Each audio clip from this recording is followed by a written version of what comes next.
दुनिया भर के इतिहास देखा जाए तो भारत ही शायद ऐसा है जिसमें कई लड़ाइयाँ लड़ी गई हैं। उसमें से एक लड़ाई है पानीपत का युद्ध। पानीपत का युद्ध पानीपत का युद्ध इब्राहिम लोदी और बाबर के बीच लड़ा गया था। जब दिल्ली सल्तनत का पतन हो रहा था तो उस समय इब्राहिम लोदी और राणा सांगा आपस में लड़ रहे थे। तो राणा सांगा और दौलत खान लोदी ने बाबर को भारत आने के लिए निमंत्रण भेजा। जब बाबर भारत आया तो उसके पास आधुनिक ज़माने के हथियार तोपखाने थे और वह इब्राहिम लोदी से युद्ध लड़ गया।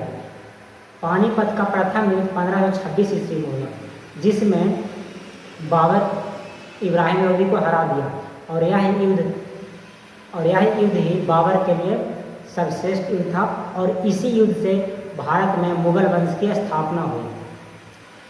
बाबर ने इब्राहिम लोदी को हराकर ही मुगल वंश का उदय हुआ और पानीपत का प्रथम युद्ध से ही दिल्ली सल्तनत का साम्राज्य खत्म हुआ और पानीपत का प्रथम युद्ध से ही मुगल वंश की स्थापना हुई। बाबर ने प्रथम युद्ध जीत लिया।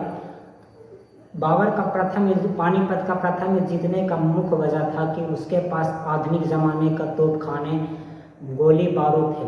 जब वह गोली बारूद से लड़ता तोपखाने की आवाज़ से लड़ता तो जो इब्राहिम लोदी के घोड़े थे, सेना था, वह पीछे की ओर भागता, जिससे कि उसके ही सेना मारे जाते थे। इस प्रकार से बाबर ने प्रथम युद्ध पानीपत का प्रथम युद्ध जीत चुका। फिर 1556 आता है, लगभग 30 साल बाद पानीपत का दूसरा युद्ध 1556 ईस्वी में अकबर और हेमू के बीच हुआ था। इसमें अकबर की जीत हुई थी। अकबर उस समय मात्र 13 साल का था। हेमू, जिसको हेमचंद्र भी बोलते हैं, हेमचंद्र, अकबर उस समय मात्र 13 वर्ष का था। अकबर के तरफ से उसका सेनापति था बैरम खान नेतृत्व कर रहा था और यह युद्ध भी हेमू लगभग जीत रहा था, लेकिन बैरम खान के एक सेना ने हेमू के आँख में तीर मार दिया, जिससे हेमू घायल हो गया और हेमू को पकड़कर बैरम खान ने उसका सर धड़ से अलग कर दिया। इस प्रकार पानीपत का दूसरा युद्ध अकबर ने ही जीत लिया। फिर 200 साल बाद पानीपत का तीसरा युद्ध हुआ, जिसमें पानीपत का तीसरा युद्ध हुआ मराठा और अहमद शाह अब्दाली और मराठा के बीच।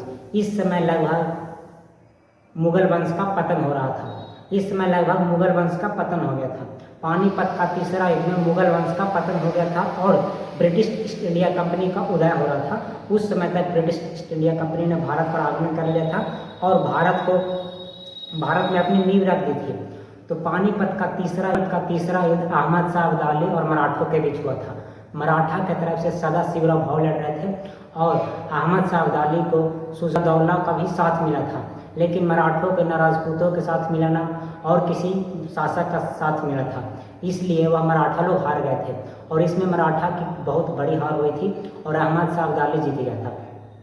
पानीपत का तीसरा युद्ध के बाद ही ब्रिटिश ईस्ट इंडिया कंपनी का आगमन हुआ और पूरे दिल्ली पर अहमद शाह अब्दाली पूरे दिल्ली का शासक बन गया और शासक करने लगा और उसी दिन से ब्रिटिश ईस्ट इंडिया कंपनी का उदय हुआ और मुगल वंश का सल्तनत खत्म हो गया। यानी पानीपत का प्रथम युद्ध से मुगल वंश का उदय हुआ और पानीपत का तीसरा युद्ध में मुगल वंश समाप्त हो गया और ब्रिटिश ईस्ट इंडिया कंपनी का उदय हुआ।